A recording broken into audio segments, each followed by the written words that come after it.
Hey everybody, and welcome to Beefmaster Banner. We are your hosts, Josh Morrison and Jared Strickland. What's going on, man?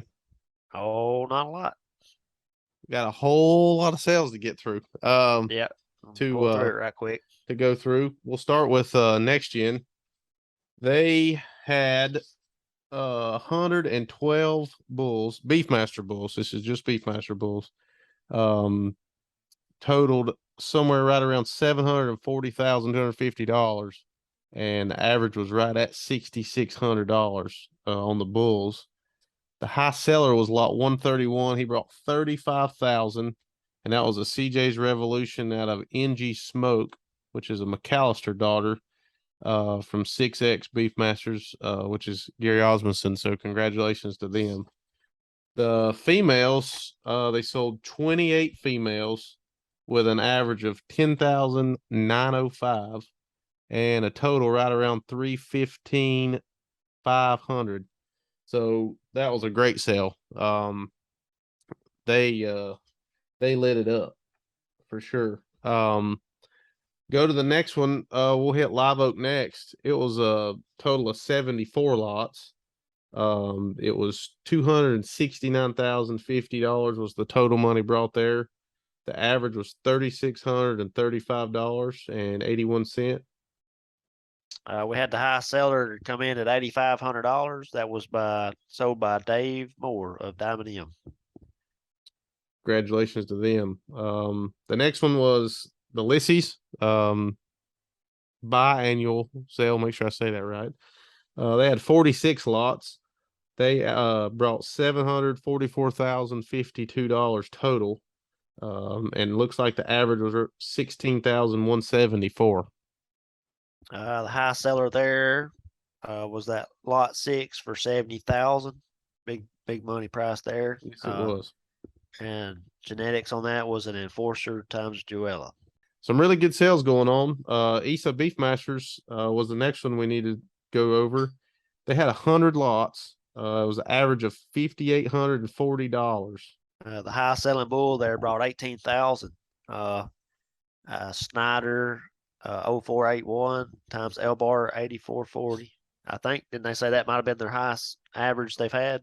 Mr. Lorenzo told me that was the highest sale that they have had to date. So congratulations to them. And it's just proven to what the Beefmaster world's doing right now. One last sale to go over, and we'll get into our show tonight, was the Beefmaster Network sale in Raymond, Mississippi. There were 44 total lots there. Brought $249,575 with an average of 5673.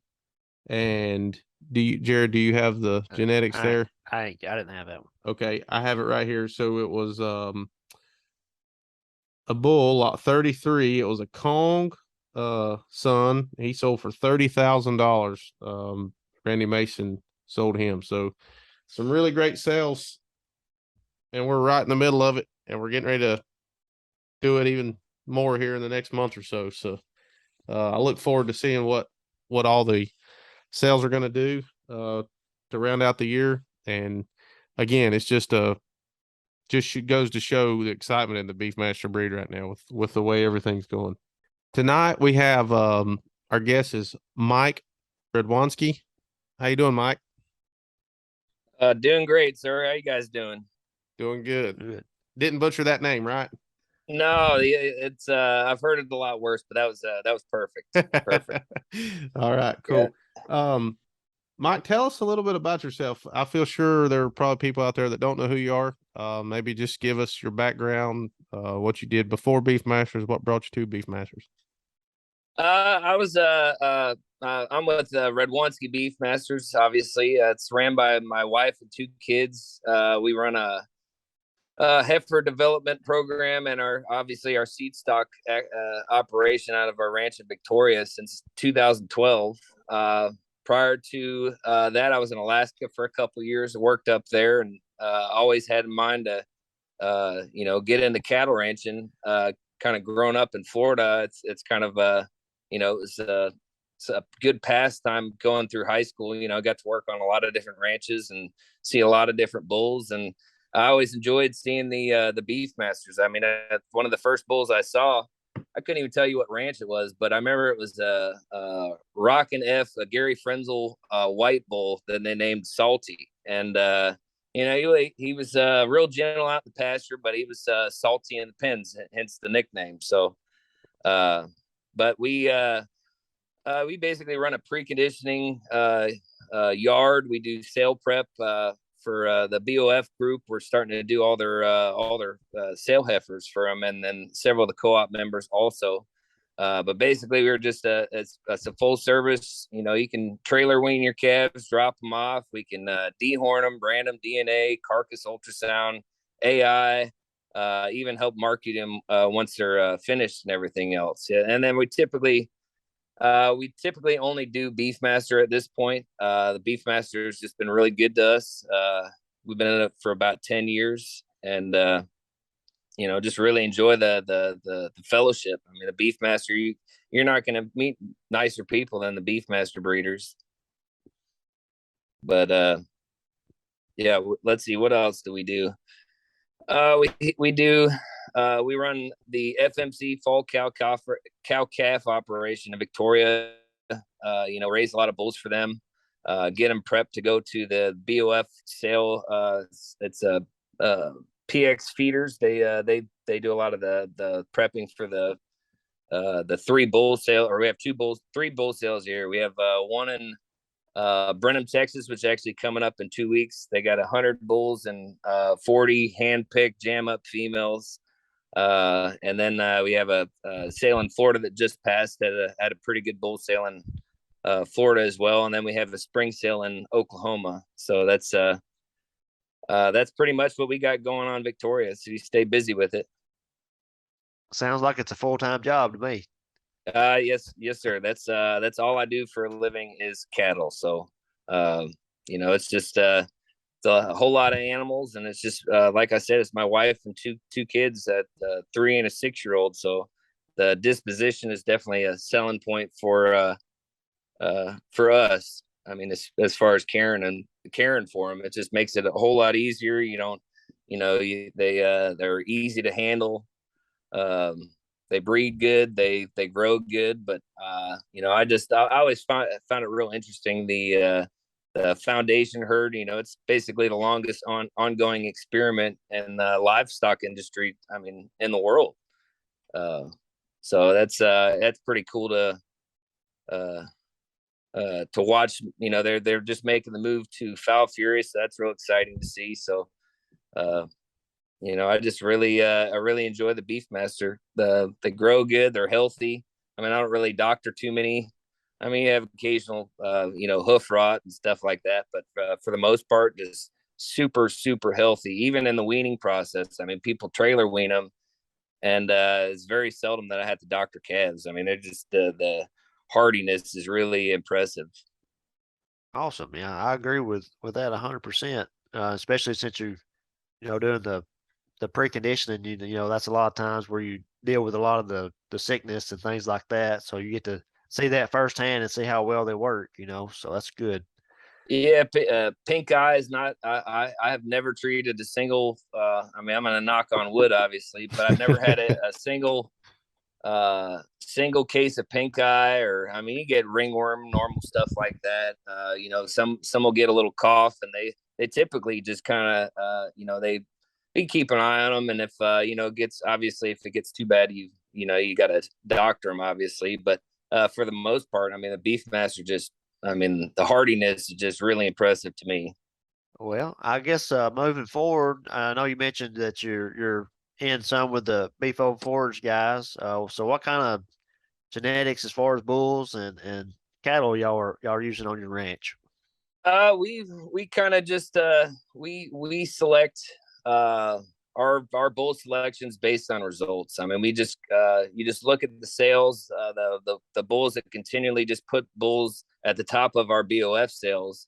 And I mean, that's our goal, is to produce commercial bulls. That's our end goal. It's not to produce the real pretty females. It's to produce the females that are going to produce top end bulls. That these commercial guys are just hot after a good bull, good meaty bull. They prefer the certain genetics, and Double L, I would say that's probably the most prolific bull at the Beef on Forage co-op. And then, you have countless sons that are just really successful.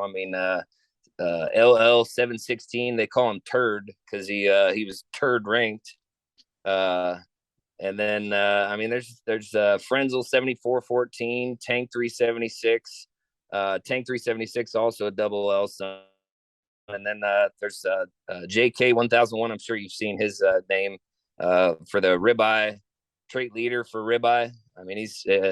He's trait leader, and then he's got 8 or 9 sons on there also. So it's very, very highly heritable trait out of that particular bull. And I think that's something that Beefmaster probably could improve on is the carcass traits. But like I said earlier, I don't think it's something that we need to single trait select, but it's definitely something that we need to balance into our herds, in my opinion. Yeah, I agree. It's a tool in the toolbox with everything else. It's very important, but it's like we've said before on here, it's not.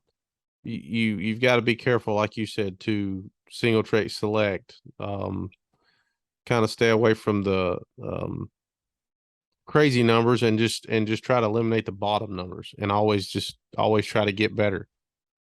Yeah, you just always try to move the needle. I don't think going to an extreme in anything is going to balance the needle at all. I think you just you catch yourself going up a place you don't want to go as far as your calf crop. Yeah, I agree 100%. Yeah. So I know you said BOF. Are there anywhere else people can maybe find your cattle, Radwanski Beefmaster cattle? We typically, I'm not one to sell females. I have in the past.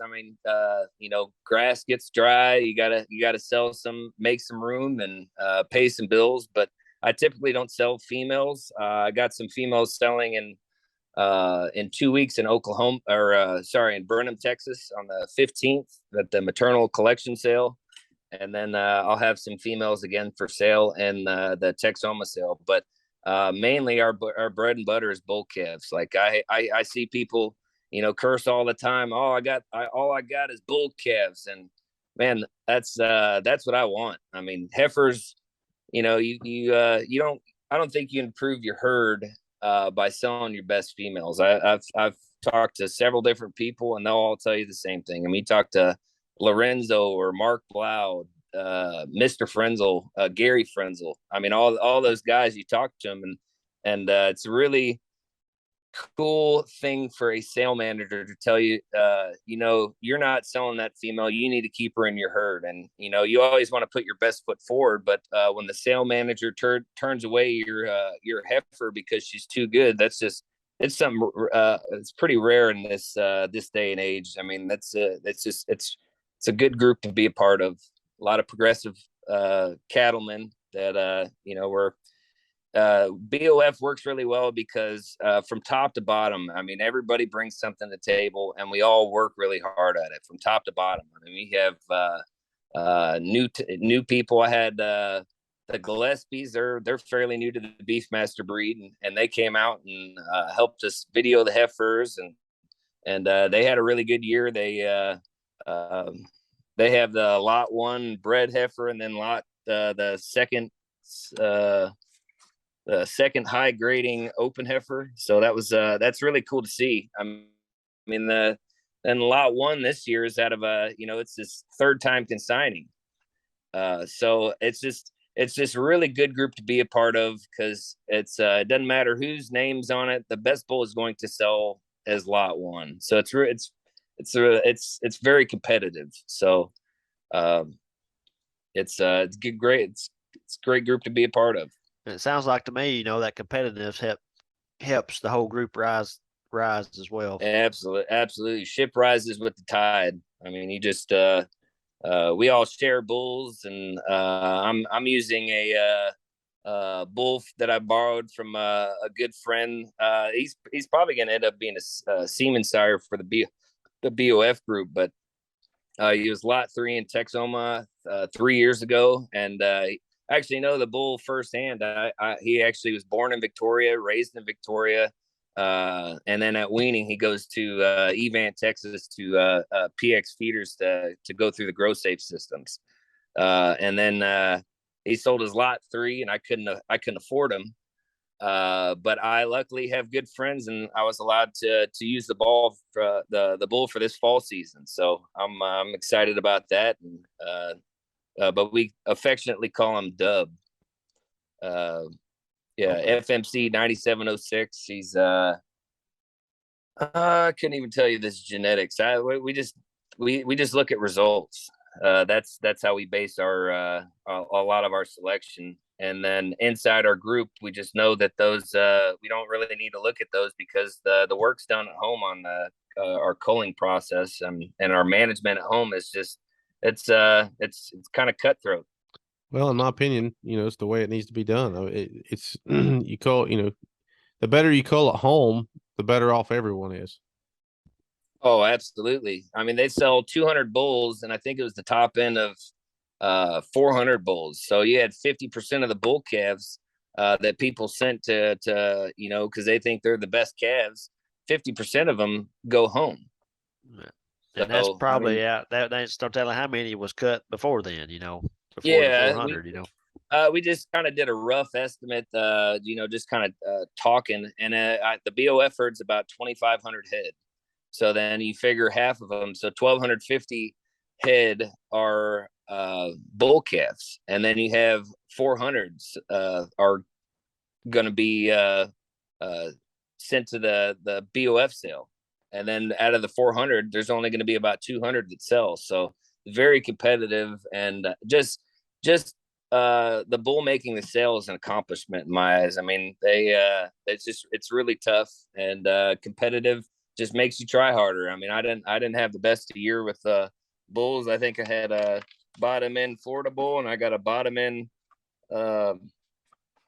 Brennan bull that'll sell next week. So it's just really tough. I mean, it's very competitive, and best bull goes to the top.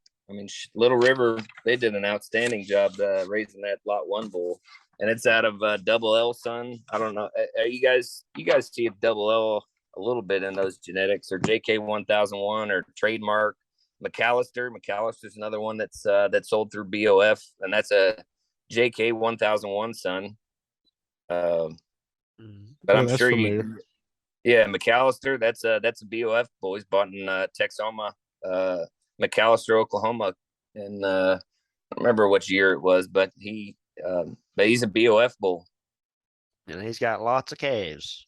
Lots of calves, lots of information. The right people bought him. I mean, they've done a phenomenal job with him, and but he was bought at the BOF sale, and a lot of the sales, they go and buy these BOF bulls, and they take them home, and they do really well. Lissy's the Enforcer bull, that was a BOF bull also. The good for them for spotting it and getting them bought. I mean, they've done an outstanding job with that bull. He top sales everywhere you look. Everywhere. Like. I mean, he just really stamps out that color. He just really stamps them out dark red and that high IMF and a lot of stuff that people are after. He's making. So good for them. But I mean, that's our goal, is to produce bulls. It's not to sell bulls to necessarily Lissy or anybody like that, but it's for the commercial guys. Well, I've got a McAllister bull calf standing over here. He's 11 months old, and he's good. I mean, he's just good, and it just goes to show what those, what putting the right genetics together, what they do. Over and over. And then sometimes it just doesn't work. I mean, I think Lauren Lissy said something on your last show that really stood out. We try a bunch of different things, and we see what works and what doesn't. I mean, just because you think it's going to work doesn't mean it's going to work. Yeah, I always say making mistakes not the problem. It's not learning from it. Yeah, I mean, if you're going to repeat the same thing over and over, I think that's the definition of insanity. I mean, you just try something different. Always try to move that needle. Try to improve it. So I'm that's what's so exciting about the BOF group. They just they really push the needle, and they're really good for my business. I mean, for raising heifers and all that stuff. And I mean, we're going to be we'll be over 100 heifers that are either born or raised here in production in the next year or two. So we're really excited in the direction we're going. So yeah. And what's interesting to me is you guys have is it I can't remember what you said, 3 or 4 different sales, but they're all in different states. They're just kind of all over the place, and that's pretty interesting to me. Yeah, they sell bulls all over the place. I mean, BOF, they've been around 30 years. I mean, I'm not a spokesperson for BOF or anything. I just really believe in the product. I've tried different stuff. Didn't really work for what I was going for, and I was able to. I found an attraction. I mean, they're not pretty bulls. You got to look at them a little different, but those bulls go out and work, and they hold together, and real muscle is the last thing to melt off. When you got a bull with a bunch of white fat, I mean, you know what you got after a couple months at home or a couple months after working. So it's really nice to see, you buy a big old fat bull and you're like, I hope what I bought's real muscle. And then to see him after in his working clothes, and you're like, man, I still like that bull. And we hear that all the time.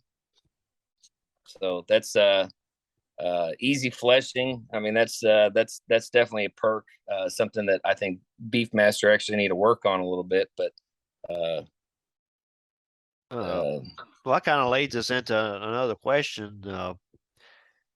What are some things you think that we're really good at as Beefmasters, and what is something that we could do better at? I would say adaptability would be fresh in mind, because about an hour ago I was just informed that one of the bulls that I just sold in September has been missing since Hurricane Ian down there in Florida. So they found him; he was alive. They found I think there's 1 or 2 other bulls with him, and I mean they're obviously in they're alive, and they at least they can say that. But it just really makes you appreciate the adaptability of Beefmaster. I mean, you just make it through a hurricane. I mean, they had 130-mile-an-hour winds, and there's places that had, almost 20 foot of tide rise. It's a harsh environment. You got to really feel for those guys in Florida. I mean, they're really needing prayers. Absolutely. I couldn't imagine having to deal with that. Yeah, so, I grew up in Florida, and I always, I make a joke about, I'm not going to go out of town or anything. I'm not going to leave a hurricane. And then Hurricane Harvey, we had a bad hurricane a couple years ago, but we didn't have nearly the flooding that Florida had. And we had a lot of destruction, but I mean, it's people are already forgetting about it. It's a couple, 4 or 5 years ago. So, but that Ian is pretty harsh. It was pretty bad. That's for sure. And you're right. They do need our prayers. For sure. So we know what we're doing good at. What's maybe some things in your opinion that we could do better at as a breed whole? I think we could improve on the overall percentage of the commercial market, the commercial bull market. I mean, I don't think we have 2% of it. I mean, we should be people should be beating down the doors for Beefmaster commercial guys, but it's only 2% of the market. I mean, we have a lot of steam in certain states, but the U.S. is a big country, and I think we could absolutely improve on that. And I think the one way to do it is culling. I mean, cull. Just because a bull can be registered doesn't mean he has to be registered. That's what some people fail to forget. Absolutely, turn in your data on your sorry bulls, but turn it on your good bulls and give them credit where it needs to go. Well, and in doing so, you're going to keep the numbers and everything going the right direction and keeping them as accurate as possible, especially and it does nothing more than help your good ones, even putting in the patterns. Yeah, just just put in the right information. That's what I would like to see on that aspect is just a little bit more just more data. The more data you turn in, the better off you're going to be. You don't know what you don't measure. That I'll quote a friend on that. But I think that's something we need to improve on, is the commercial market. We for sure need to pick that up. Selling $50,000 bulls is cool, and $10,000 females is great, but in the end, we're breeding a beef animal for the commercial market, so we just need to keep that in mind. Yeah, I definitely agree with you. It kind of goes back to what even one of the episode we had a while back with Steve Emmons and Cindy. They were saying just imagine if we could increase our market share just in Texas alone, how many more bulls we could sell, and imagine what we could do if we could gain a couple percentage points over the whole United States. Oh, absolutely. And I think that on the other end, we need to, I'll hit that point again. Just because a bull can be registered doesn't mean he needs to be registered. You got to keep the quality. I mean, you have a commercial guy that's willing to pay, $6,000 for a bull. And, it's just because the market's so competitive. But then on the flip side, he takes that bull home and it's a $2,000 bull.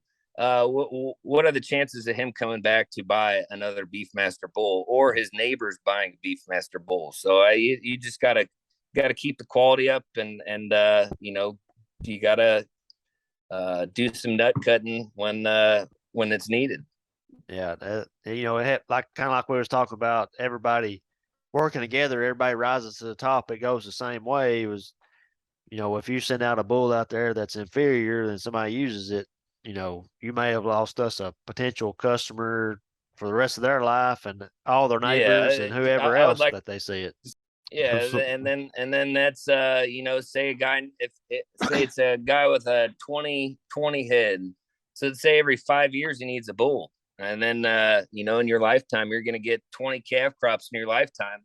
That's you're missing out on a lot of money, not keeping the quality up. So just, we want to get it, but we don't want to get it all at once. But it seems like we're going in the right direction. I mean, people are really turning in a lot of data, and it seems like the sales are doing an outstanding job of culling. I agree with that. And it's just like a good friend of mine said to me, probably a week or two ago, this is a long game. It's not a short game. So you want to make the decisions. You want to make the best decisions you can, as quickly and efficiently as you can, because it's such a long game. Yeah, correct. It's a marathon, not a sprint. Absolutely. So kind of keep us on track here. Well, it's one question we ask everybody, especially the seasoned veterans. So what's your advice to a new breeder? I would say, before you buy a single animal, do your homework. Get out and visit with different people in different areas. Decide what your goals are and stick with it. I wrote this down. This is a marathon, not a sprint. You only get possibly 20 calf crops in your lifetime. Make them all count. I mean, just do your homework. Visit with people. Talk with people. Because you got to think, you have to like the people that you're doing business with, and if you don't like somebody, or that's you just don't buy from that person. But in the same aspect, if I don't like the person, but I like the animal, I'm going to buy that animal because I need it. I don't care if I don't like the person. So I just don't let the politics get you. Amen. I agree with that. Yeah, that's good advice on the politics. I agree with that 100%. It just it can wrap you up quick, and not saying it's a bad thing. It's in everything we do in life. It's just a matter of how you handle them, and as long as you're doing business, I've always said, honestly, and the best way you can, you're always going to come out in the end. Correct. I agree with that. That kind of sorry, go ahead. Oh, no, go ahead. Well, that was about it for the night. We're just about out of time. I really appreciate you coming on, Mike. It was a great discussion. I learned a lot myself, so it was for sure a good episode. Oh yeah, I think if your viewers want to see more, they can go to they have a website, beefmasterbullsale.com. Then the sales in Brenham, Texas, it'll be on DV auction. And if you want to see, just come out and visit with us. It's just a good time. I mean, they had a wedding last year. Larry Larimore, he got married last year at the bull sale. Sounds crazy and tacky, but it was an absolute awesome time. And they got a live band, and they got a bunch of stuff for the kids to do. It's very family oriented. And one thing that I would like to add is, like you said, the ship rises with water. And if you're going to consign animals, encourage your fellow consigners, not, to get your customers the right bull, not your bull. And I think a lot of that would help a lot. I'll definitely agree with that. Well, like I said, we appreciate you coming on. If you don't mind, I'm going to hit the upcoming sales right quick for the rest of the month of October. October the 8th, we got Car and Others Fall Sale in Floresville, Texas. October the 15th, Beef on Forage Bull and Female Sale, like we was just discussed, going to be in Brenham, Texas. And I'll definitely go out and see Mike and those guys. And I've looked at the video, and they got some top quality lots for y'all to check out, definitely. So check that out. And then to round the month off, October 29th will be the Red River Performance Group Bull Sale in Paris, Texas. So still a bunch to go before we hit the end of the year and the Christmas season. So it's hard to believe we're already talking about Christmas too. Oh wow. Yeah. But it's gonna be good. We'll still, if we miss sales, you guys let us know. Sometimes they get to be a lot at one time, and if we forget something or miss something, always let us know. We'll make sure to hit it. We want to hit everything we can. So and we've got a lot of guests lined up, so keep listening. Mike, again, thank you. Appreciate you taking the time out of your evening to come on with us. It truly means a lot for you guys to be coming on, talking to us. That's what makes this happen. No, I really appreciate what you guys are doing. I think it was something that was lacking in the Beefmaster world, and I just really appreciate you guys. Thank you. Appreciate that. But again, hope y'all have a great night, and we'll see you on the next episode. All right. Good evening. Well, we want to thank everybody for listening to the Beefmaster Banner podcast. Please know that we are on Apple Podcast, Spotify, and we are on YouTube. Just search Beefmaster Banner. Please like, share, comment, and subscribe. We love hearing from you, and we'll see you on the next episode. Thank you.